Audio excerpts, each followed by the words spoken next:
திருச்சிற்றம்பலம். ஆடும்பரிவேல் அணி சேவல் என பாடும் பணியே பணியாய் அருள்வாய் தேடும் கயமா முகனை செருவில் சாடும் தனி யானை சகோதரனே.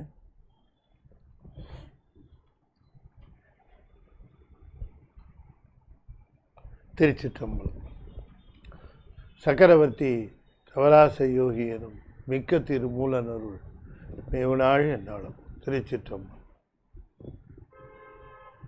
தென்னாடுடைய சிவனே போற்றி, என் நாட்டவர்க்கும் இறைவா போற்றி, ஏகம்பத்துரை எந்தாய் போற்றி, பாகம் பெண்ணுரு ஆனாய் போற்றி, பராய்த்துறை மேவிய பரணே போற்றி, சிராப்பள்ளி மேவிய சிவனே போற்றி, அண்ணாமலையம் அண்ணா போற்றி, கண்ணாரமுத கடலே போற்றி, காவாய் கனகத்திரளே போற்றி, கைலை மலையானே போற்றி போற்றி, வெற்றிவேல் முருகனுக்கு அரோகரா. திருச்சிற்றம்பலம்.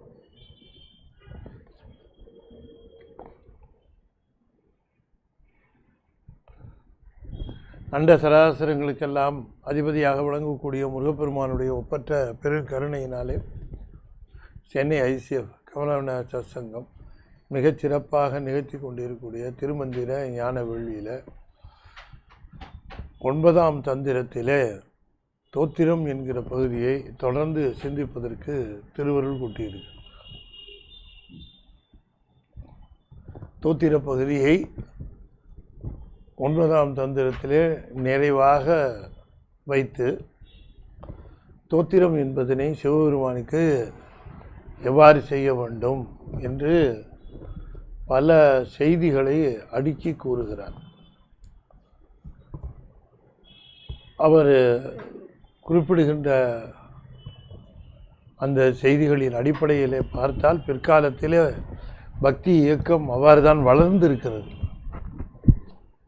பெருமான் அப்பொழுது காட்டிய நெறியிலே தான், அவர் செலுத்திய நெறியிலே தான் பிற்காலத்திலே பக்தி நெறியும் வழிபாட்டு நெறியும் தோத்திர முறையும் நெறியும் வளர்ந்திருக்கின்றன. அப்படி வளர்ந்திருக்கிற அந்த ஒரு நெறியில தோத்திரத்திற்கு உரியவனாக விளங்குகிற சிவபெருமான் தோத்திரத்தினாலே உயிர்கள் மேல் சொல்லனாத அருளை பொழிகின்றான். அவனிடம் நாம் காட்டுகிற அன்பு அவனிடம் சென்று அருளாக நமக்கு மீள்கிறது. நாம் எவ்வளவுக்கு எவ்வளவு அன்பு காட்டுகிறோமோ அவ்வளவுக்கு அவ்வளவு அந்த அன்பு அருளாக மீண்டு வருகிறது. எப்படி சூரியனுடைய கிரணம் சந்திரன் மேல் பட்டு அது தண்ணிய கிரணங்களாக உமிழப்படுகிறதோ அப்படியே தான் நம்முடைய அன்பு சிவபெருமானிடம் எத்தனைக்கு எத்தனை வலிமையுடையதாக இருக்கிறதோ அத்தனைக்கு அத்தனை வலிமையுடையதாக இந்த அருளும் இருக்கிறது. ஆகையினாலே அருளை பெறுவதற்குரிய வழி அன்புதான் என்று சொல்லுவதை காட்டிலும் அன்புதான் அருளாக வருகிறது என்று நாம் முன்னையே கூட பார்த்தோம். ஆகையினாலே வேறு சாதனத்தினாலே நாம் சிவனை நெருங்குதலோ அடைதலோ சாத்தியமில்லை என்று தெளிவாக எல்லோரும் சொல்லிவிட்டார்கள். கோவிலை கட்டுகிறேன், மூர்த்தியை பிரதிஷ்டைப்படுகிறேன், பல்வேறு விதமான வழிபாடுகளை செய்கின்றேன், அல்லது பல விதங்களிலே இந்த தோத்திரங்களை எல்லாம் என்ன வேணால் இருக்கட்டும் சொல்லுகிறேன். ஆனால் அடிப்படையாக எல்லாவற்றிற்கும் அன்பு என்பது அமைதல் வேண்டும். இந்த அன்பிற்கு தக்கவாறு தான் அவன் அருள் காட்டுகிறான் என்கிற அந்த நெறியை உணர்த்துவது ஒரு பாடல். இந்த இப்பொழுது நாம் காண இருக்கிற அந்த பாடல் அன்பின் நெறிமுறையிலே அன்பினுடைய அந்த தன்மையில் இந்த திருவருளானது விளைகிறது. அது மட்டுமல்லாமல் அன்பு செலுத்துகிறவர்களுக்கு எவ்வாறு இறைவன் தன்னுடைய அந்த நிலையை தெரிவிக்கின்றான் என்பதையும் இந்த பாடலானது நமக்கு காட்டுகிறது. ஆகையினாலே நாம் சிவபெருமானுக்கு என்று எதையாவது செய்வோமே, ஆனால் அது அன்பின் அடிப்படையில் இருக்கிறதா என்பதை நாம் நிச்சயமாக பரிசோதித்துக் கொள்ள வேண்டும். மற்றவர்களை சொல்லுவதை காட்டிலும் நம்மை நாமே அந்த சுய பரிசோதனை செய்து கொள்ள வேண்டும். என்னை நான் அடுத்தவர்களை பார்த்து நீங்கள் அப்படி இருக்க வேண்டும், இப்படி இருக்க வேண்டும், அவ்வாறு செய்ய வேண்டும், இவ்வாறு செய்ய வேண்டும் என்றெல்லாம் யோசனை சொல்லுகிற அந்த ஒரு பாங்கில் நான் எவ்வாறு செய்கிறேன், நான் எவ்வாறு இருக்கிறேன், என்னுடைய போக்கு, என்னுடைய நடவடிக்கைகள் எவ்வாறு இருக்கின்றன என்பது ரொம்ப முக்கியம். ஆகையினாலே இந்த அன்பு நெறி என்று சொல்லக்கூடிய ஒன்றை ரொம்ப அடிப்படையாக ஆழமாக நாம் வலியுறுத்த வேண்டி இருக்கிறது. இப்போ திருமுறை பாடல்கள் எல்லாமே தோத்திரங்களாக, மிகச்சிறப்பான தோத்திரங்களாக விளங்குகின்றன.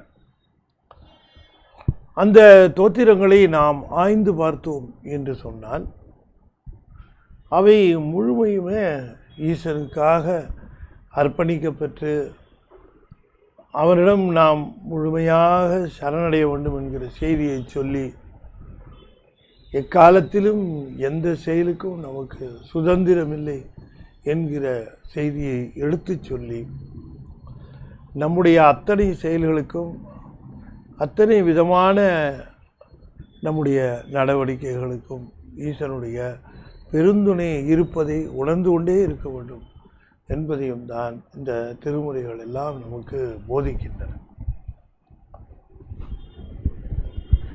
திருமுறைகளை கொண்டு நாம் என்ன செய்ய வேண்டும்? இப்போ திருமுறைகள் என்று சொன்ன பிறகு அதிலே தோத்திரங்கள் இருக்கின்ற அதனை கொண்டு நாம் என்னவெல்லாம் செய்யலாம், செய்ய வேண்டும், எதற்காக அந்த தோத்திர பாடல்கள் செய்யப்பெற்றன என்பதை நாம் கொஞ்சம் அப்படி பார்க்கத்தான் வேண்டி இருக்கு. உதாரணமாக இப்பொழுது இந்த தோத்திர பாடல்கள் என்னென்ன சந்தர்ப்பங்களில் இதை அருளியவர்கள் பாடினார்கள், எந்த சூழ்நிலையிலே அவை பாடப்பெற்றது, எதற்காக அவை பாடப்பெற்றது என்கிற அந்த ஒரு செய்திகளை நாம் பார்த்தல் வேண்டும். இப்பொழுது திருக்கோயில் செல்லுகிறோம். திருக்கோயில் செல்லுகிற பொழுது அவர் திருக்கோயிலில் வழிபாடு என்பது என்ன என்று கேட்டால், இந்த தோத்திரங்களை அவர்கள் பாடியிருக்கிறார்கள். ஞானசம்பந்தர் போகிறார் ஒரு திருக்கோயிலுக்கு, சுந்தரர் போகிறார்,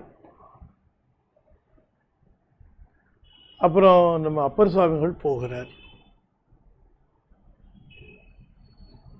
போகிற பொழுது என்ன செய்கிறார்கள்? முதல்ல கோயிலுக்கு போறாரு. ஒரு கோயிலுக்கு முதல்ல கோயிலுக்கு போறார், வேற கோயிலுக்கு. மடையில் வாழை பாய மதரார் குடையும் பொய்கை கோல காவுளான். மடையில் வாழை பாய மதரார் குடையும் பொய்கை கோல காவுளான். சடையும் பீரையும் சாம்பர் பூச்சும், சடையும் பீரையும் சாம்பர் பூச்சும் கீழ் உடையும் கொண்ட உருவம் என் கோலோ. 3 வயசு குழந்தை பாடுது. திருக்கோலக்கா தான் அது முதல்ல போன திருத்தல பயணம். முதல்ல மடையில் வாழை பாய மாதரார் குடையும் பொய்கை கோல காவுளான் சடையும் பீரையும் சாம்பர் பூச்சும் கீழ் உடையும் கொண்ட உருவம் என் கோலோ. பாடிக்கிட்டே போறாரு, பாடிக்கொண்டே போகிறார். அதனால தான் இந்த இயற்கை வர்ணனையும் அதில் வருகிறது. பாடிக்கொண்டே போகிறார், கோயிலுக்கு போகிறார், பாடுறார். இப்போ வழிபாடு என்பது என்ன என்று கேட்டால், நாம் உள்ளம் உருக அன்பு பெருக அந்த வழிபாட்டு பாடல்களை மூலவருக்கு பாடுதல்.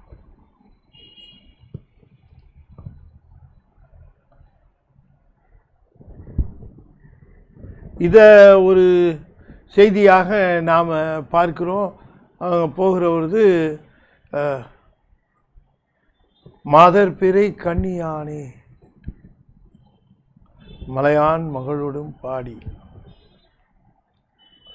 போதோடு நீர் சுமந்தேத்தி புகுவார் அவர் பின் புகுவேன் யாதும் சுவடுபடாமல்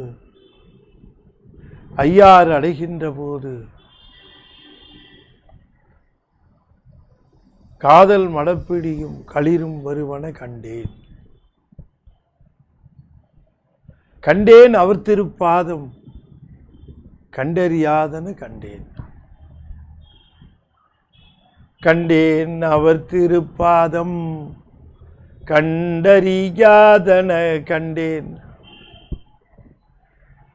மதற்பிறை கண்ணியானே மலையான் மகளோடும் பாடி போதோடு நீர் சுமந்தேத்தி புகுவார் அவர் பின் புகுவேன் யாதும் சுவடுபடாமல் ஐயார் அடைகின்ற போது காதல் மடப்பிடியோடும் களிறு வருவன கண்டேன் என்று அப்பர் சுவாமிகள் பாடுகிறார். என்னைக்காவது கோயிலில் போய் அவங்க பாடாமல் இருந்திருக்கிறாங்களான்னா அப்படி இருந்ததில்லை. நமக்கு பதியவனை கிடைக்காம போயிருக்கலாம். போன இந்த தோத்திரங்கள் பாடியிருக்கிறார்கள். இப்போ நம்ம போனோம்னா தோத்திரம் பாடுறோம். தோத்திரம் பாட வேண்டியது அவசியம். நம்முடைய அந்த தோத்திரம் பாடிவிட்டு போதோடு நீர் சுமந்தேத்தி அந்த நீரை எடுத்து அந்த திரு சிரத்தின் மேலே ஊற்றி மலர்களை இடுதல் நம்ம செய்திருக்கிறோம். 7ஆம் நூற்றாண்டில் நடந்திருக்கு. இது ஆதாரம் இல்லையா? 7ஆம் நூற்றாண்டில் போதோடு நீர் சுமந்தேத்தி புகுவார். எதுக்கு எடுத்துகிட்டு போகிறாங்க போது நீர் அப்படின்னு கேட்டால் சுவாமிக்கு அது நடந்திருக்கு. இப்போ நீலநக்கர் சிவாச்சாரியார் இல்லை, நீலநக்கர் வைதிக பிராமணர். நீலநக்கர் வீட்டிலேயே வேள்வி செய்திருக்கிறார், முக்தி வளர்த்திருக்கிறார். நீலநக்கர் இப்போ அவர் போய் கோயிலில் பூஜை பண்ணியிருக்கார். அந்த பூஜை பரார்த்த பூஜை இல்லை, ஆன்மார்த்த பூஜை. ஆன்மார்த்த பூஜை அவர் பண்ணுறாருன்னு சொன்னால் எல்லாருக்கும் பண்ணுறதுக்கு அங்கே இருந்திருக்கு, எல்லாரும் பண்ணியிருக்கிறாங்க. அப்படி தான் இருந்திருக்குது. 10ஆம் நூற்றாண்டுக்கு அப்புறம் தான் நிலைமை மாறி இருக்கு. 10-11க்கு அப்புறம் மாறி இருக்கலாம். அது வரைக்கும் திருக்கோயில்கள் எல்லாரும் போய் அந்த வழிபாட்டை செய்திருக்கிறாங்க. சரி, அது ஒரு பக்கம் இருக்கட்டும். ஆனால் அந்த வழிபாட்டை செய்கிற பொழுது வழிபாட்டினுடைய மிக முக்கிய அங்கமாக விளங்கியது எது அப்படின்னு கேட்டால் இந்த தோத்திர பாடல்களை இசைத்தல். அது ரொம்ப முக்கியமாக இருந்திருக்கு. அதை வலியுறுத்தணும். ஆகையினாலே நீங்கள் இப்போ நீர் எடுத்துகிட்டு போகணும், போது எடுத்துகிட்டு போகணும் இல்லை. அங்கே போய் அந்த திருமுறை பாடல்களை பாட வேண்டும் அப்படிங்கிறது அவசியமாக நமக்கு தெரிகிறது. ஏன்னா நம்முடைய அருளாளர்கள் நமக்கு காட்டினது, இந்த கோயிலுக்கு போனால் தேவாரம் பாடு, திருவாசகம் பாடு, அதுதான் வழிபாடு. நீ என்ன பாடுனா தான் அது வழிபாடு. அதை விட்டுட்டு வேறு எதோ பண்ணிகிட்டு இருந்தால் அதெல்லாம் வழிபாடு இல்லை. இதுதான் வழிபாடு. இதை உணர்த்தணும். அந்த காலத்தில் தோத்திரங்கள் எப்படி இருந்தன, 7ஆம் நூற்றாண்டு வரைக்கும் தோத்திரங்கள் பல இருந்து இல்லாமல் போயிட்டா. 7ஆம் நூற்றாண்டுக்கு அப்புறம்தான் தோத்திரம். ஏன்னா திருமந்திரமும் காரைக்காலமையருடைய ஒரு பாடலும் அற்புதத்தில் அந்த அதெல்லாம் இருந்திருக்குது அந்த சூழ்நிலையில். அதுக்கும் முன்னாடி நக்கீரர் பாடினதெல்லாம் இருந்திருக்கு. ஔவையார் பாடியிருக்கிறாங்க, பழைய ஔவையார், இதெல்லாம் இருந்திருக்கு. சங்க காலத்து புலவர்கள் பாடியிருக்கிறாங்க, சிவன் மேலே பாடியிருக்கிறார்கள், அதெல்லாம் கூட இருந்திருக்கு. ஒரு புரட்சியாக செய்தது தேவாரம் தான். புரட்சி செஞ்சது அதில். ஏனென்று சொன்னால் தேவாரம் பாடினதனுடைய நோக்கம் எல்லாரும் திருக்கோயில் உள்ளே சென்று தமிழிலே தோத்திரங்கள் சொல்ல வேண்டும், அத்தனை பேரும் இதுதான் வழிபாடு என்று அன்றைக்கு போகும்போது அவர் உள்ளே போய் பாடும்போது எல்லாரும் சேர்ந்து அந்த பதிகத்தை, இன்னும் சொல்லப்போனால் உள்ளே ஒரு தடவை பாடினார், வெளில ஒரு தடவை பாடினார். வெளில பாடும்போது தான் யாழ்ப்பாணர் அதுக்கு இசை கூட்டினார் என்றெல்லாம் கூட சொல்கிறாங்க. அது ஒரு புறம் இருக்கட்டும். ஆனாலும் சுவாமி பாடுகிற பொழுது, திருஞான சம்பந்தர் பாடுகிற பொழுது அதை வாங்கி பாடியிருக்கிறார்கள். எல்லாருமே பலரும் பாடியிருக்கிறார்கள். இந்த ஒரு நெறிமுறை, அந்த பாடல்களை பாடுதல் தான் வழிபாடு என்பதும், அதனால் அவர்களுக்கு கிடைத்த திருப்தி, மகிழ்ச்சி, சிறப்பு, இதனால் என்ன ஆயிடுச்சு, பிரபலமாச்சு. இப்போ நான் சொல்கிறேன், ஒருத்தர் பாடல்களை புதுதாக எழுதி அவர் போய் கோயிலாக பாடுறாருன்னு வச்சுக்குவோம். அவர் அந்த பாடல்களை அவரே இயற்றி அந்த பாடல்களை போய் பெருமானுக்கு முன்பாக பாடுகிறார். அது உலகமெங்கும் நாடெங்கும் அது வந்து விடுமா என்று நீங்கள் கொஞ்சம் யோசிச்சுப்பாங்க. வராது. ஏன்னு கேட்டால், இந்த பாடல்களை அருளி செய்வதற்காகவே வருவிக்க விட்டவர்கள் இவர்கள். அவர்கள் இந்த பாடல்களை தங்களுடைய சொந்த முயற்சியினாலேயோ திறமையினாலேயோ பாடினோம் என்று அவர்கள் எங்கேயுமே சொல்லலை. ஏன்னா அவர்களுக்கு முழுமையாக தெரியும் இது திருவருள்னு. அவர் சொல்றார், வழிமொழின்னு சொல்றாரு ஞானசம்பந்தர், எனதுரை தனதுரையாகன்னு சொல்றாரு ஞானசம்பந்தர். இதை விட என்ன டிக்ளரேஷன் வேண்டி கிடக்கு? இப்படி சொல்றார். ஞானசம்பந்தருடைய திருக்கடை காப்பெல்லாம் நீங்கள் படிக்கணும். நான் திருக்கடை காப்புக்குன்னே ஒரு ஆர்டிக்கல் அடியன் ஞானத்திரளில் எழுதிட்டு வரேன். ரொம்ப உண்மையிலேயே அந்த பகுதி ஒவ்வொருவரும் படிக்க வேண்டிய பகுதி. ஞானத்திரளில் திருக்கடை காப்பை படித்தா தான் ஞானசம்பந்தருடைய பெருமை தெரியும், அந்த தமிழோட பெருமை தெரியும். திருக்கடை காப்புன்னே எழுதுகிறேன், ஒரு ஆர்டிக்கல் வருது, அதை படிக்கணும். அப்படி அவ்வளோ இடம் கொடுக்குது, அவ்வளோ ஆய்வுக்கு இடம் கொடுக்குது ஞானசம்பந்தருடைய தமிழ். அதில் ரொம்ப என்ன ஒரு மெஜஸ்டிக்காக அத்தாரிட்டேட்டிவாக அவர் சொல்கிறார். சொல்லுகிற பொழுது ஒரு நிலை, ஒரு அருநெறிய மனம், ஒரு நெறிய மனம் வைத்துடர் ஞானசம்பந்தன், அருநெறிய மறைவல்ல முனி அகன் பொய்கே அலர்மேய பெருநெறிய பிரமாபுரம் மேவிய பெம்மான் இவன் தன்னை ஒரு நெறிய மனம் வைத்துடர் ஞானசம்பந்தன் உரை செய்த திருநெறிய தமிழ் வல்லவர். திருஞான சம்பந்தன் சொன்ன இந்த தமிழை சொல்லுகிறவர்கள் திருநெறிய தமிழ் வல்லவர், தொல்வினை தீர்தல் எளிதாமே சொல்கிறார்ல. எவ்வளோ அதாரிட்டேட்டிவாக சொல்கிறார். வினை தீர்தல்னு சொல்கிறாருங்க. வினை தீர்க்கிறதுக்கு ரைட்ஸு சிவபெருமானுக்கு தான் உண்டு, ஒருத்தருக்கும் கிடையாது. திருமாலே வினை வைப்பட்டவர், அவர் எப்படி உங்கள் வினையை தீர்ப்பார்? வினை வயப்படாத சிவபெருமான் அவரவர் வினைகளை ஊட்டுகின்றவன் சிவபெருமான். அந்த நிலையிலே அவரவருக்கு தக்கவாறு அந்த நிலைகளிலே அருள் செய்கின்றான். அவரவருக்கு தக்க நிலையிலே அவன் அந்த அன்பை அருளாக தருகின்றான். அதுக்கு சொல்றார் ஒரு பாட்டு. விண்ணினுள் வந்த வெளியினன் மேனியன், கண்ணினுள் வந்த புலனல்லன் காட்சியன், பண்ணினுள் வந்த பயனல்லன் பான்மையன், எண்ணில் ஆனந்தமும் எங்கள் பிரானே. விண்ணினுள் வந்த வெளியினன் மேனியன். இந்த வெளியினன் அப்படிங்கிற பாடம் தர்மியாதீன பாடம். ஆனால் திருவாவடுதுறையும் திருப்பழந்தாலும் வெளியிலன் அப்படின்னு ஒரு பாடம் சொல்கிறாங்க. ஒருவேளை அது சரியாக இருக்குமோ அப்படின்னு தோணுது. கொஞ்சம் அந்த பொருள் பார்த்தால் மீதி இருக்கக்கூடிய வரிகளில் வரக்கூடியதை பார்க்கிற பொழுது அந்த அந்த பாடம் சரியாக இருக்குமோ அப்படின்னு தோணுது. அதனால் நான் அந்த பாடம் தான் எடுத்துக்கிட்டு பொருள் சொல்கிறேன்.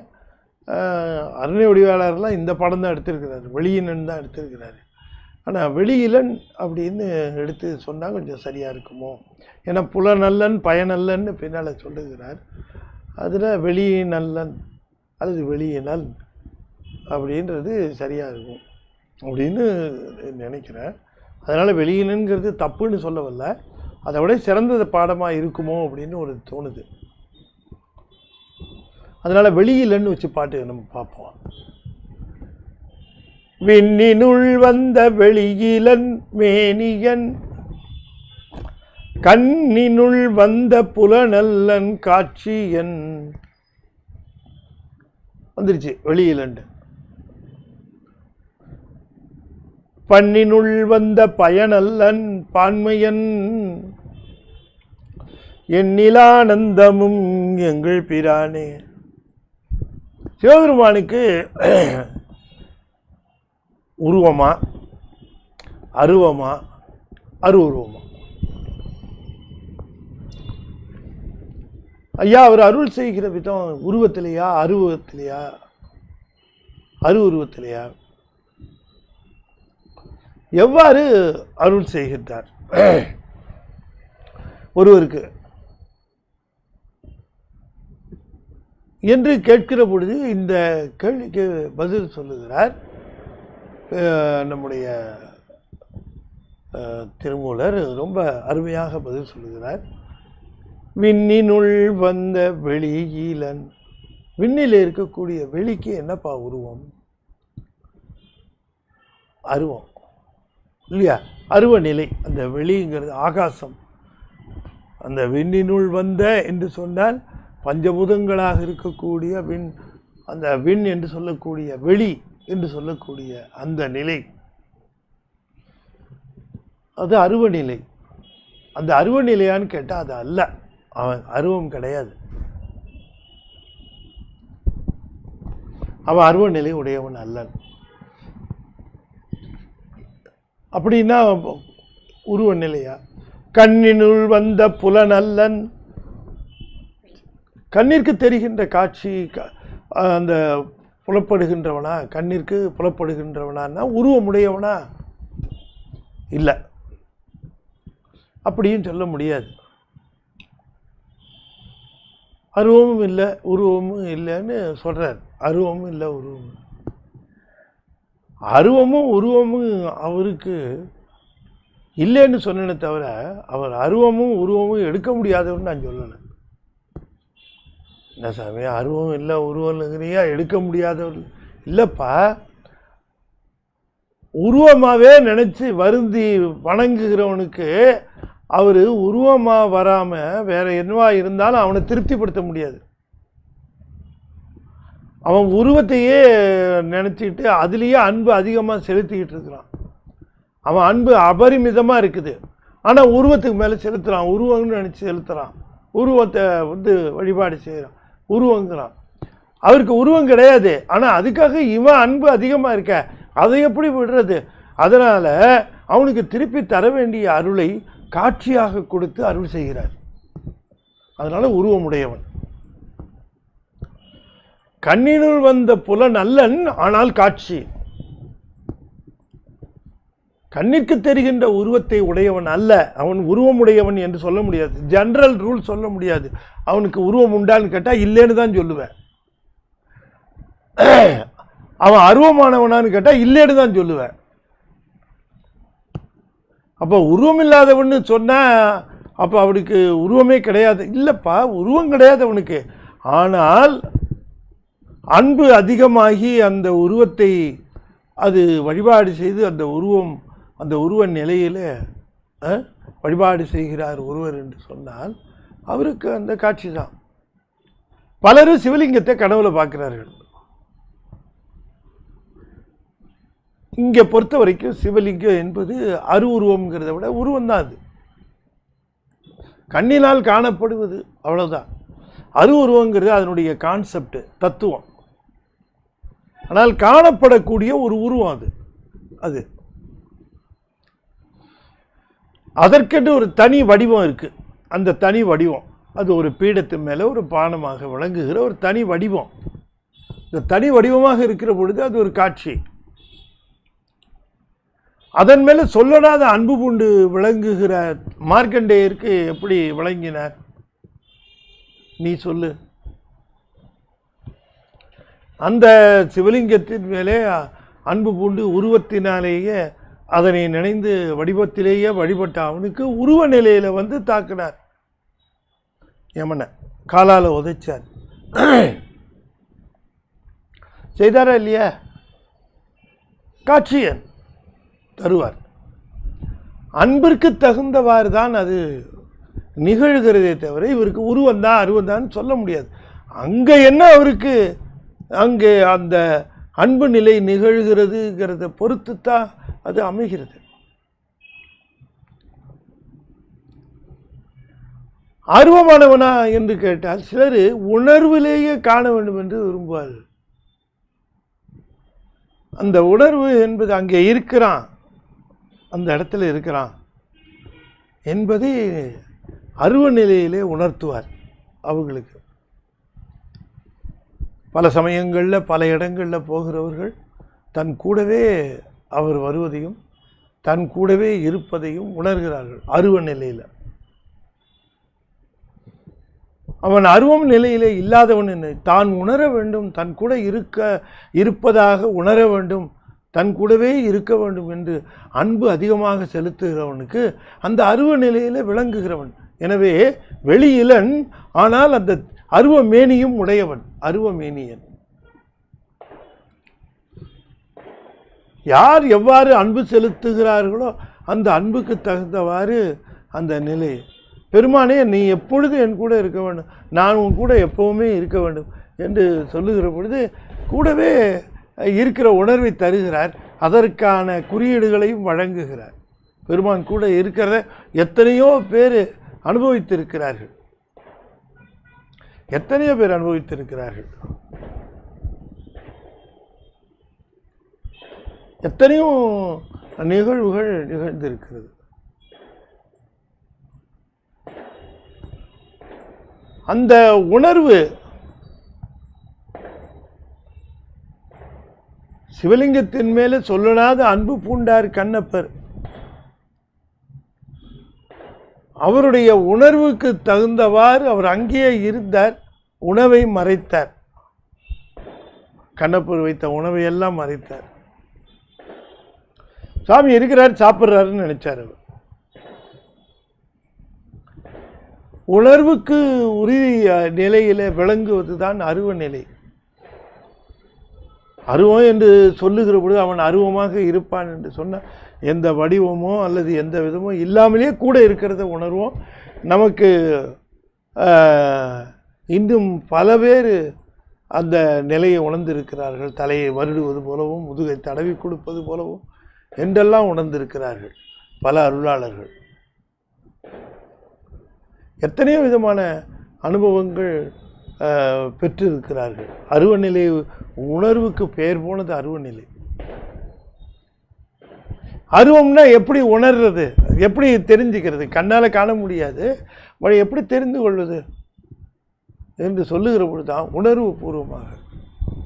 இதெல்லாம் தாண்டி போய் சொரூபமாக அறிவிலே காண்பது என்பது ஒன்றாக இருக்கிறது.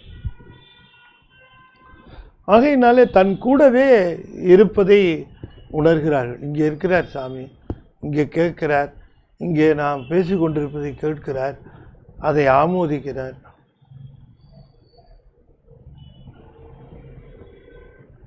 இப்போ உதாரணமாக பல இடங்களில் அதை சொல்லுவார்கள். அங்கே நம்முடைய அந்த ஒரு சிலையோ ஒரு உருவமோ வைத்து வழிபாடு செய்கிற பொழுது அந்த சூட்டி இருக்கிற மலர் தானாக அப்படி வந்து விழும். படம் தள்ளலை, இப்போ உருவ நிலையில் வரல, அங்கே உணர்வு நிலையில் அதை தள்ளி அதை காட்டுறார். நான் இருக்கிறேன் இந்தா அப்படின்னு இந்த பூவை நகர்த்துறார், தள்ளுறார். அதில் ஒன்றும் தப்பு இல்லை. அது அந்த மாதிரி விழறதுக்கு வாய்ப்பே இல்லாத சந்தர்ப்பம்லாம் நிறைய இருந்திருக்கு, நிறைய. அதெல்லாம் வந்து நம்ம வந்து அது தானாக விழுந்ததுன்னா நினைக்க வேண்டிய அவசியம் இல்லை. அங்கே அருவமாக இருந்து காட்டுவார், நான் இங்கே இருக்கிறேன், ஐ எம் ப்ரெசன்ட் ஹியர் அப்படிங்கிறத காட்டுவார். Everywhere he is present, that's different. But he will prove this here. இங்கே வந்து தன்னுடைய இருப்பை காட்டுவார். ஆகையினாலே மலர் விழுவது என்பதெல்லாம் ஒரு ஒரு குறியீடு. அவர் அருவ நிலையில் இருக்கிறாருங்கிறது. எனவே அவருக்கு அருவந்தான் நிலைன்னு முடிவு பண்ணாம வேண்டிய அவசியம் இல்லை. ஆனால் நம்முடைய அன்பு அங்கே மிகுகிற பொழுது அருவ நிலையும் கொள்ளுகிறார். அதுதான் மேனியன்னார். அந்த அருவமேனி, அந்த அருவ நிலையில் உணர்வு பூர்வமாக அங்கே இருப்பார். அவருடைய இருப்பை உணர்வோம். நாம் அவருடைய இருப்பை நாம் உணர்வோம். அதைத்தான் குறிப்பிடுகின்றார். விண்ணினுள் வந்த வெளியிலன் மேனியன். அபரிமிதமான அன்போடு இருந்து பாருங்கள். சுற்றி வர இருக்கிற அந்த சூழல், நான் சொன்ன தப்பு இல்லை, என்ன உணர்ந்தாங்களோ அதைத்தான் சொல்கிறேன், இல்லாததை நம்ம சொல்லலை. திருநெல்வேலியில் 10 நாள் திருவாசகம் மாலை 4லேருந்து 6 மணி வரைக்கும் 8 மணி வரைக்கும் திருவாசகம் வரலாறு, திருவாசகத்தை பற்றி சிந்தித்தோம். 10 நாள் எப்படி இருந்திருக்கும் அந்த வரலாறு, திருவாசகத்தின் வாயிலாக எப்படி இருந்திருக்கும் அப்படின்னு அதை சிந்திப்பதற்காக அந்த அரங்கு மாலை தொடங்குது. அன்று மாலை தொடங்க ஆரம்பிக்கிற பொழுது அங்கே வந்திருந்த அன்பர்கள் எல்லோரும் மணிவாசகர் மேலேயும் சாமி மேலேயும் அவ்வளவு அன்பு பூண்டு பக்திமயமாக எங்கு பார்த்தாலும் நீற்றொடி. இத்தனைக்கும் அது ஒரு பெரிய விஷயம் என்னன்னு கேட்டிங்கன்னா, அது ஒரு பெரிய ஒரு ஹோட்டல், அது ஒரு ஹோட்டல் விடுதி. அதில் அவங்க ஏசி ரூம், அதில் டெக்கரேஷன்லாம் பண்ணி இந்த நிகழ்ச்சிக்காக அற்புதமான டெக்கரேஷன் பண்ணி திருநெல்வேலியில் நம்ம முருகானந்த ஐயா அதை ஏற்பாடு பண்ணியிருந்தாங்க. ரொம்ப சிறப்பாக ஏற்பாடு பண்ணியிருந்தாங்க முருகானந்த ஐயா. அவர் ஐயாவுக்கு மதுரைனாலும் கூட திருநெல்வேலியில் அந்த விழாவை அவ்வளோ சிறப்பாக செய்தாங்க. அது மறக்க முடியாத அனுபவம். அந்த முதல் நாள் விழா தொடங்குதுங்க, பேச ஆரம்பிச்சாச்சு. உதவி ஆசிரியரும் எங்கள் வீட்டில் அங்கே நிற்கிறாங்க, அந்த ரிசப்ஷன் பக்கத்தில் அப்படி நிற்கிறாங்க. அவங்க 2 பேரும் நிற்கிறாங்க. அவர்களுக்கு ஒரு புதுமையான அனுபவம் நிகழ்கிறது. அது எப்படிப்பட்ட அனுபவம் என்று சொன்னால், இதுவரை அவர்கள் நுகர்ந்திராத ஒரு வாசனை, ஒரு அதி அற்புதமான ஒரு வாசனை, ஒரு தெய்வ சூழல். அவங்க 2 பேருக்குமே ஒரு பெரிய மகிழ்வை அது ஏற்படுத்திச்சு. அவங்களால முடியல, வந்து பகிர்ந்துக்கிறாங்க. யாரோ வந்திருக்கிறாங்க, யாரோ இருக்கிறாங்க. அவ்வளவு சாதாரணமாக சுலபமாக உணர்ச்சி வசப்பட்டு சொல்லக்கூடியவங்க அல்ல உதவி ஆசிரியரோ அல்லது அவங்களோ. அப்படி ஒரு அவசரப்பட்டு கற்பனை பண்ணிக்கிட்டு சொல்லக்கூடியவங்க சொல்லணாத மகிழ்ச்சியோட, என்னவோ தெரில, இப்படி ஒரு வாசனையா, இப்படி ஒரு நிகழ்வா, ஒரு என்னவோ ஒரு அப்படி ஒரு காற்று போவது போல் போய் அது நின்றுச்சு, அங்கே நிற்கிது அப்படின்னு சொல்லி, நிச்சயமாக இங்கே யாரோ இருக்கிறாங்க என்று திரும்ப திரும்ப வந்து என்னிடம் அவர்கள் குறிப்பிட்டார்கள். அப்புறம் நிகழ்ச்சி தொடர்ந்து நடந்தது. முடிந்த பிறகும் வந்து சொன்னார்கள், கொஞ்ச நாள் இருந்துக்கிட்டே இருந்தது அந்த ஒரு அற்புதம் என்று சொன்னார்கள். இது மாதிரி பலருக்கும் நிகழ்ந்திருக்கும். நான் எடுத்துக்காட்டாக இதை சொன்னேனே தவிர இதுக்கு மட்டும்தான் இல்லை, இன்னும் பல நிகழ்ந்திருக்கும். இதெல்லாம் அருவ நிலையில் அவர் திருமேனி கொள்ளுதல்னு அர்த்தம். அருவநிலை மேனி, அருவமேனி. இது உருவமேனியாகவே பலருக்கும் காட்டியிருப்பார், அருவமேனியாகவும் காட்டுகிறார். ரெண்டையும் வச்சுக்கிட்டு அவருக்கு இதுதான்னு முடிவு பண்ணிட முடியாது. அவர் உருவந்தான் அருவந்தான்னு முடிவு பண்ண முடியாது. அவர் ஞான சொரூபன். அவர் மூணாவதாக ஒன்று சொல்கிறார் பாருங்க, அது ரொம்ப முக்கியமாக. பண்ணினுள் வந்த பயனல்ல. பண் என்று சொல்லக்கூடிய பண்ணிலே விழுகின்ற இசை வடிவினனா அவன் என்று கேட்டால் இல்லை. பண்ணிலே இருக்கக்கூடிய இசையோ அல்லது இசையினுடைய வடிவமோ அல்லது இசையின் பயனோ அவன் அல்ல சொல்லிட்டார். பண்ணினுள் வந்த பயன் அல்ல. பின்ன என்னன்னாரு? பான்மையன். பான்மையன்னா பண்ணினுள் வந்த இசையானது ஈசனை உருக்குகிறதுன்னு சொல்லறதுக்கு வாய்ப்பு இல்லை. அப்படி சொல்லக்கூடாது. அந்த பண்ணினுள் வந்த இசையும் அந்த பண்ணும் அதனுடைய சிறப்பும் பக்திமயமாக இருக்கிற பொழுது அதனை கேட்பவர் உள்ளத்தை உருக வைக்கிறது, மகிழ்வடைகிறார்கள். அந்த மகிழ்ச்சியின் வடிவமாக விளங்குகிறவன் சிவபெருமான். இதை நம்ம அடிப்படையாக உணர வேண்டும். ஒரு இசை இசைத்ததினாலே மிகச்சிறப்பான இசையிலே அவன் வந்து விடுகிறான்னு சொல்லிட முடியாது. அப்படின்னா எத்தனையோ இசைக்கருவிகளை வைத்து எத்தனையோ கச்சேரிகளை, எத்தனையோ அற்புதங்களை அருமையாக பாடுகிற பாடகர், அருமையாக மேடை முழக்கம் செய்கிற பாடகர் எல்லாம் இருக்கிறாங்க, எல்லாம் பாடுகிறார்கள், கேட்பதற்கே இனிமையாக இருக்கிறது, எல்லா ரசிகர்களும் கேட்கிறார்கள். அங்கே சிவம் வந்து விடுகிறதா என்று கேட்டால் அது மனித ரசனையோடு முடிந்து போய் விடுகிறது. எனவே இந்த பண் என்பதும் இந்த பக்தி இசையும் என்பதும் பக்தி இல்லைன்னா அது பயனல்ல. பக்தியோடும் அன்போடும், இன்னும் சொல்ல போனால் கேட்கின்ற அடியவர்கள் உள்ளத்தை உருக வைக்குமாறும் இருக்கக்கூடிய அந்த இசையினாலே, அடியவர்கள் உருகுவதினாலே அந்த உருகும் தன்மை உடையவன் பான்மையன். எனவே அதுதான் இசை வடிவம் என்று சொல்லுகிறார்கள். ஈசனுக்கு இசை வடிவம் என்று சொன்னால் நாம் எல்லா இசையும் இசை வடிவம் என்று நாம் எடுத்துக்கொள்ள முடியாது. சிறுமையான உணர்ச்சிகளை தூண்டுகிற பாடல்களை எடுத்துக்கொள்ள முடியுமா? கணக்கு எடுத்துக்கொள்ள முடியுமா? மிக அழகாக அற்புதமாக பாடுகிறார், ஆனால் லிரிக் சரியில்லை. அது ஒரு தாழ்வான பொருள் பொதிந்ததாக இருக்கிறது என்று வைத்துக் கொள்வோம். இசைக்கு அந்த இடத்துல இசையின் வடிவமாக விளங்குகிறவன் சொல்லிட முடியுமா? முடியாது, வாய்ப்பே இல்லை. எனவே இசை வடிவினங்கிறது ரொம்ப வேகு, நல்லா தெளிவு. அதனால தான் சொல்லிட்டார் இங்கே தோத்திரத்தில் இதை வலியுறுத்துகிறார். தோத்திரத்தில் இசையை பற்றி வலியுறுத்துகிறார். பண்ணினுள் வந்த பயன் அல்லன். பண்ணினுள் பண் என்று சொல்லக்கூடிய இசையினாலே வருகின்ற பயனாக விளைகிறவன் சொல்லாத. அந்த பயன் அடியார்கள் உள்ளத்தையும் அன்பர்கள் உள்ளத்தையும் உருக்குமானால் அந்த பயனாக விளங்குகிறவன். அப்பொழுது இசை வடிவாக அவர்களுக்கு விளங்குகிறவன். ஏன்னா அவருடைய உள்ளத்தை உருக்குகிறது. வெறுமன அந்த பயன் என்று சொல்லாதே, பயன் அல்லன். அடியார்கள் அன்பர்கள் உள்ளமானது உருகுமானால் அவர்களுடைய அந்த அன்பு பெருகுமானால் அந்த வடிவமாக விளங்குகிறவன். எனவே அந்த பான்மையன், அந்த மாதிரியான பான்மையன்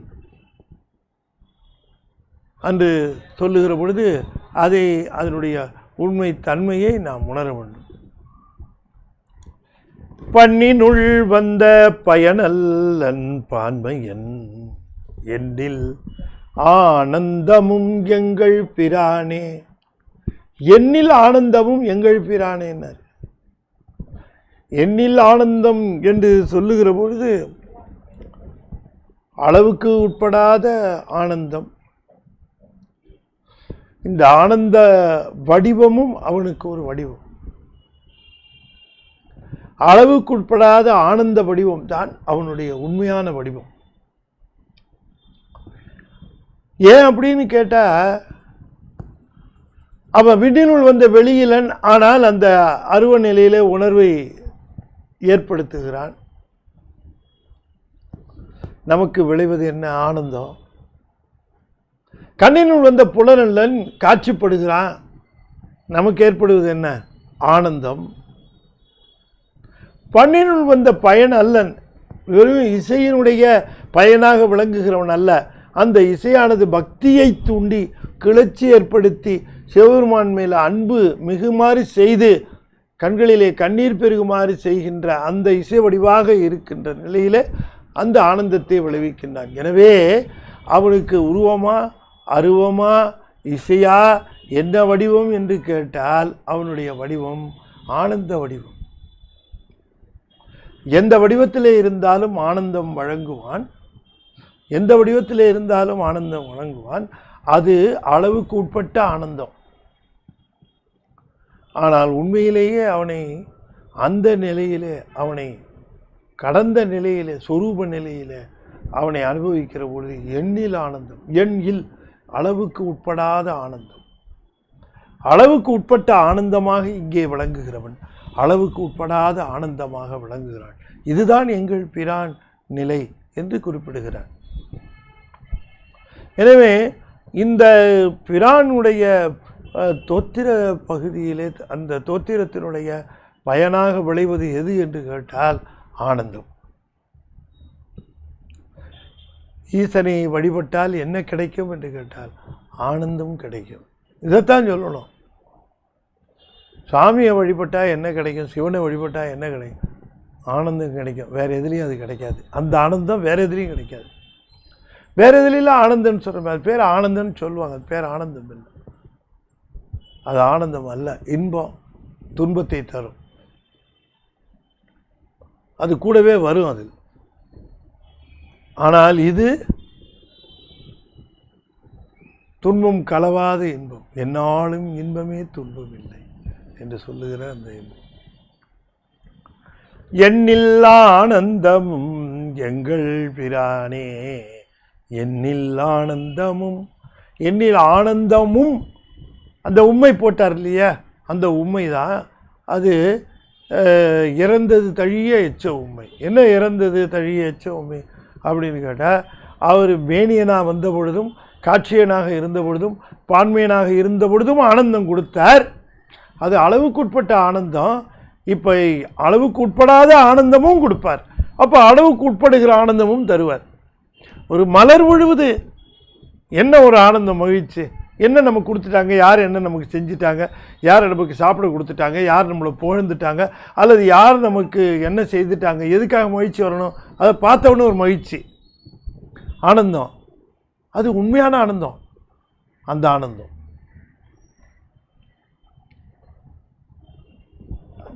நிஜமாக நீ பலரும் பார்க்கலாம். சுவாமியை பல பேர் மறைத்திருப்பார்கள். சுவாமியை பார்க்க முடியாது, அங்கே தூர நின்றுக்கிட்டு பார்க்க முடியலையே, எப்படி பார்க்கறது?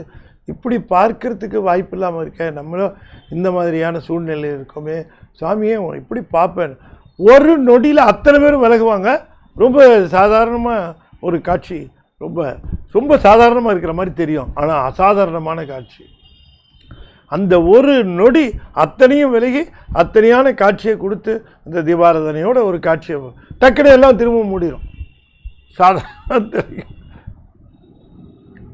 எப்படி அந்த காட்சியை பார்க்கணும்னார் அப்பர் சுவாமி. ஐயாரில் காட்டினார், இந்த காட்சி முழுக்க காட்டினார். காட்சி தானே பார்க்கணும், பாரு காட்டினார். அப்போ இது நம்ம அடிப்படையாக இந்த பாட்டில் தெரிந்து கொள்ள வேண்டியது.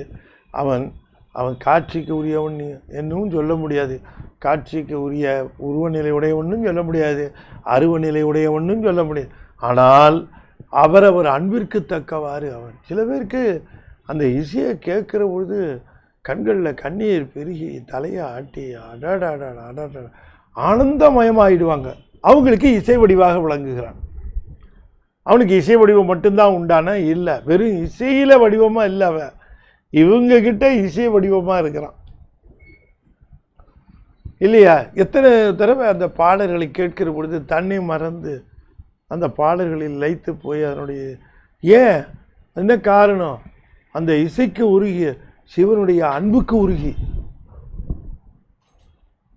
சிவனுடைய அன்புக்கு உருகிய அந்த நிலை. எண்ணில்லா ஆனந்தமும் எங்கள் பிரானே, விண்ணினுள் வந்த வெளியிலன் மேனியன், கண்ணினுள் வந்த புலனல்லன் காட்சியன், பன்னினுள் வந்த பயனல்லன் பான்மையன், எண்ணில்லா ஆனந்தமும் எங்கள் பிரானே. அடுத்த பாட்டும் ரொம்ப ஒரு அருமையான பாடலாக சொல்கிறார்.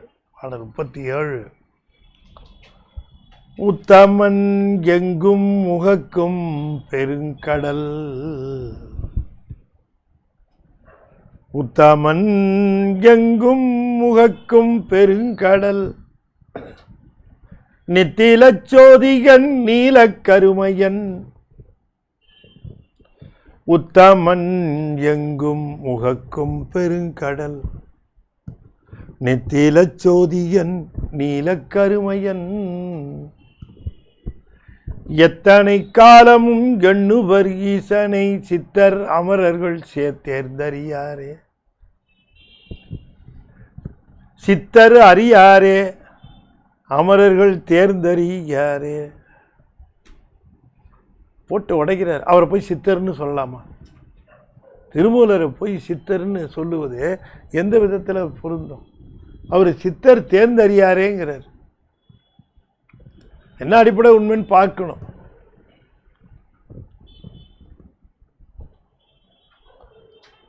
சித்தர்கள்னா யார்? எந்த சித்தரை பாடுகிறார்? தாய்மானவர்னு பார்க்கணும். அந்த சித்தர் யார்? சித்தர் கணம் என்று தாய்மானவர் பாடியிருக்கார். அந்த சித்தர்கள் யார்? பொதுவாக இங்கே நாம் பலரும் பேசிக்கொள்கிற சித்தர்கள் யார்?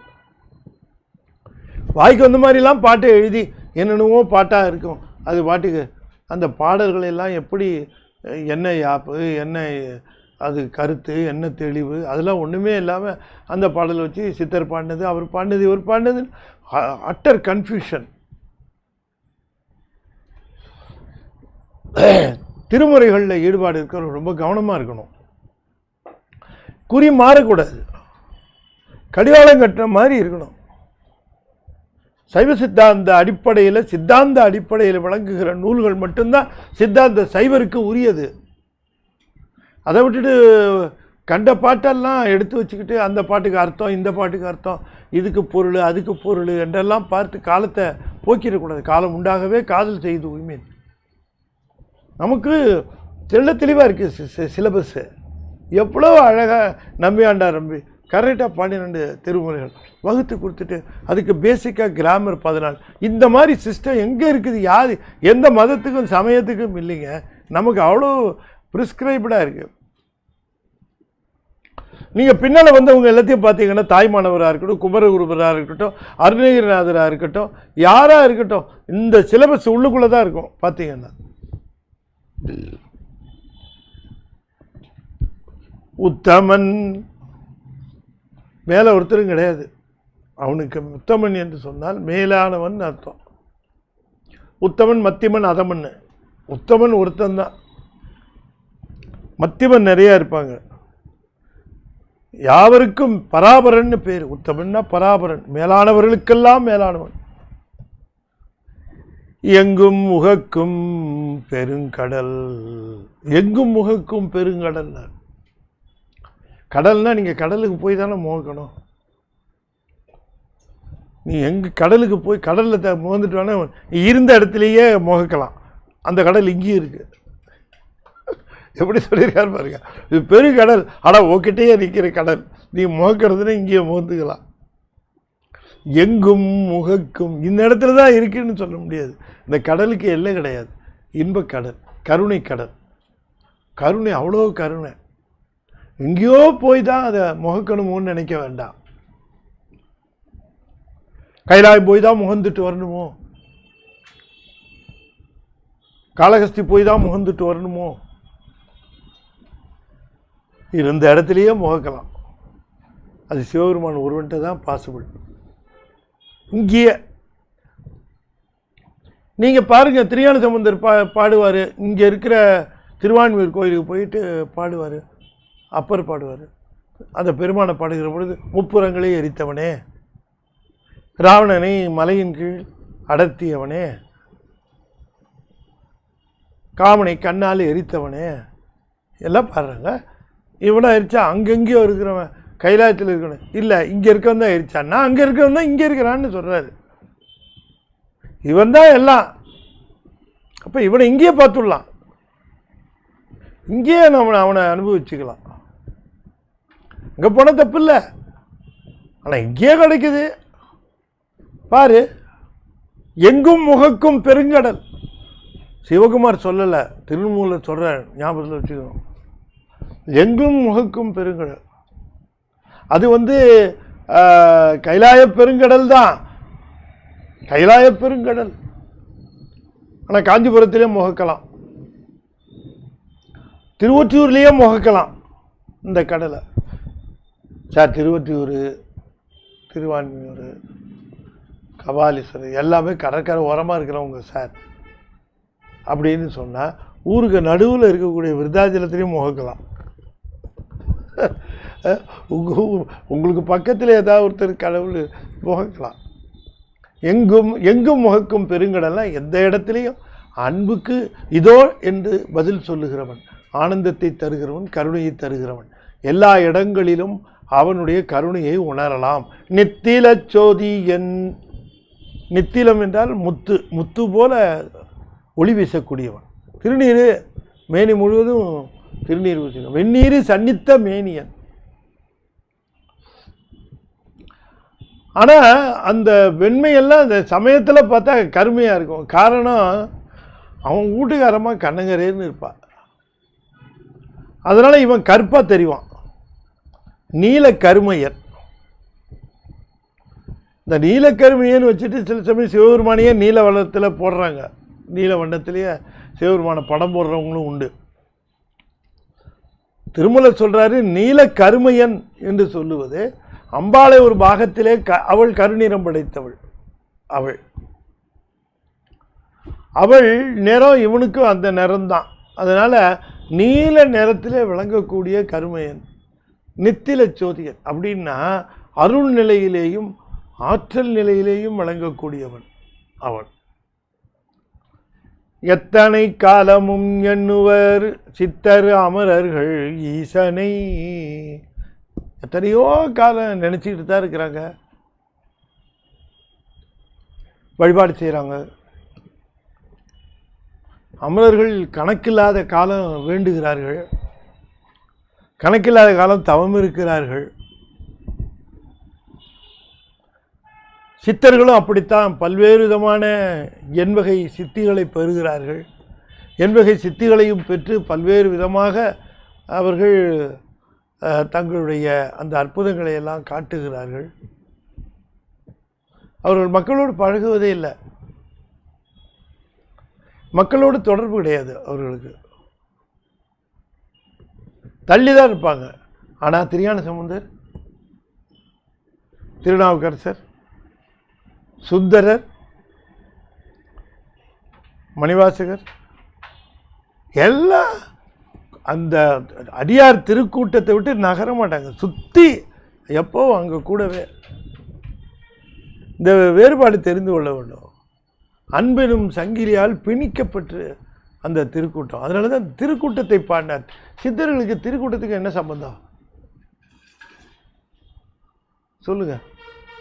ரொம்ப பேர் வருத்தப்படுவாங்க, நான் சித்தரை பற்றி இப்படி சொல்கிறேன்னு.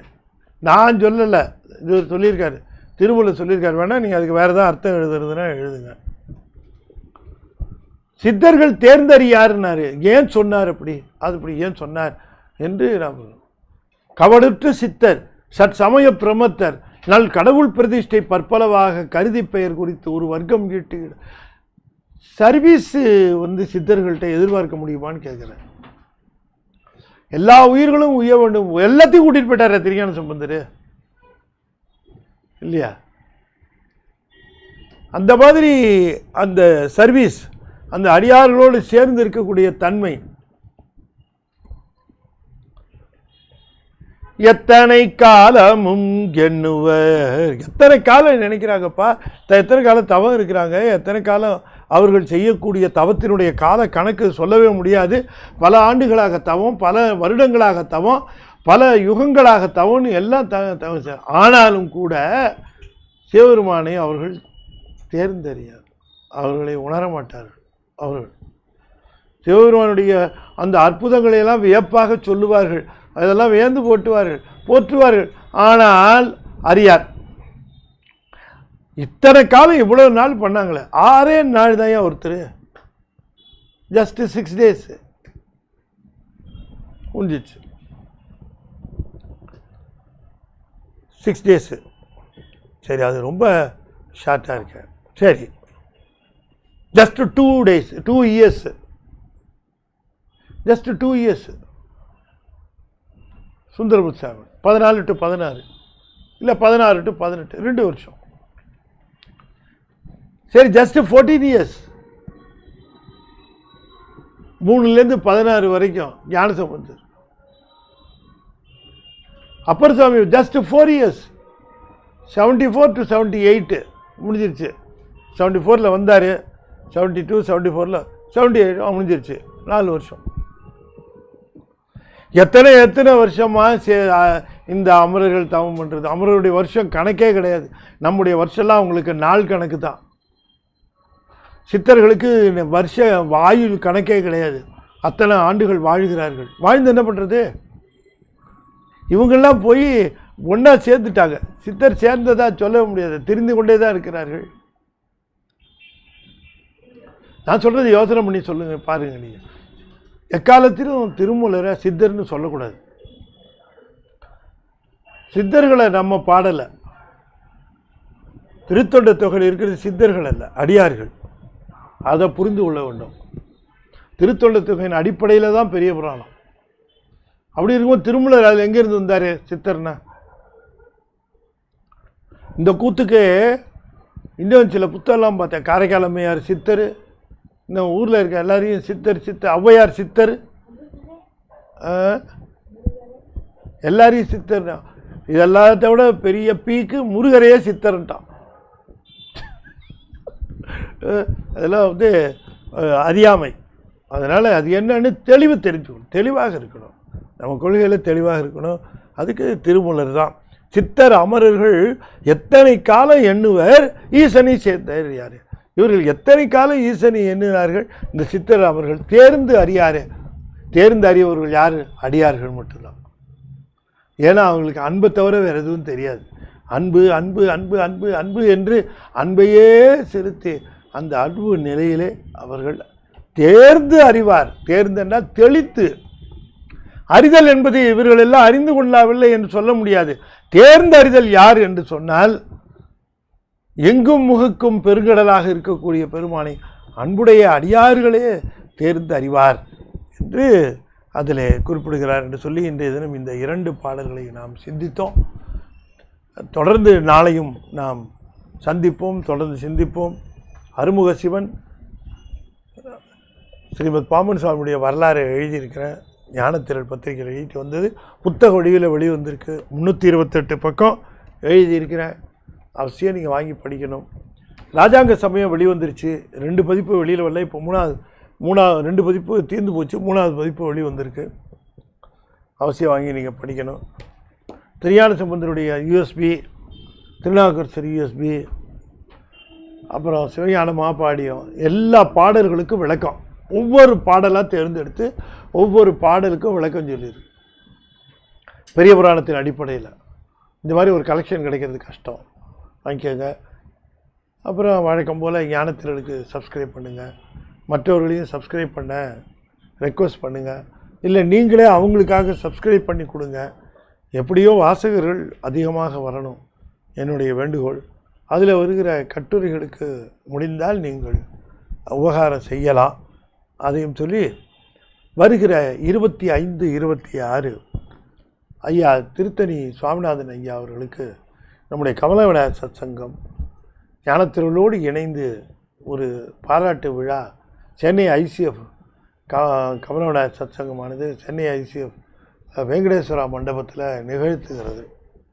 எல்லோரும் வந்திருந்து ஐயாவை பெருமைப்படுத்தணும். நீங்கள் அது 25 ஐயா மாலை நிகழ்ச்சியாக திருமுறை இசை அரங்கம், 26 பல்வேறு நிகழ்ச்சிகள். அதில் நீங்கள் அவசியம் கலந்து கொண்டு அவரை பெருமைப்படுத்தணும். திருமுறைக்கு ஓதுவார்களுக்கு நாம் பெருமை செய்யணும். ஓதுவார்கள் தான் நடமாடும் திருமுறை கோயில்களாக விளங்குகிறவர். அவர்களுக்கு வேண்டிய அந்த ரெக்கக்னிஷன் கொடுக்கணும். 26 சத்குருநாத் தேசிகர் பாடுறார். அவருடைய இசையரங்கு இருக்குது. ஐயாவுக்கு மரியாதை செய்கிற பொழுது அவர் அந்த இசையரங்கை நிகழ்த்துகிறார். அவசியம் 2 நாட்களும் வந்திருந்து பயன்பெறுங்கள் என்று சொல்லி இந்த அளவிலே இதனை நாம் நிறைவு செய்கின்றோம். நிறைவு செய்யும் முகமாக 5 எழுத்தை 5 முறை ஓதுவேன். அன்பர்கள் தொடர்ந்து ஓத வேண்டும் என்று திருவடி பணிந்து வேண்டிக்கொள்வேன். ஓ நமசிவாய, ஓ நமசிவாய, ஓ நமசிவாய, ஓ நமசிவாய, ஓ நமசிவாய. திருச்சிற்றம்பலம். தென்னாடுடைய சிவனே போற்றி, என் நாட்டவர்க்கும் இறைவா போற்றி. வெற்றிவேல் முருகனுக்கு அரோகரா. திருச்சிற்றம்பலம்.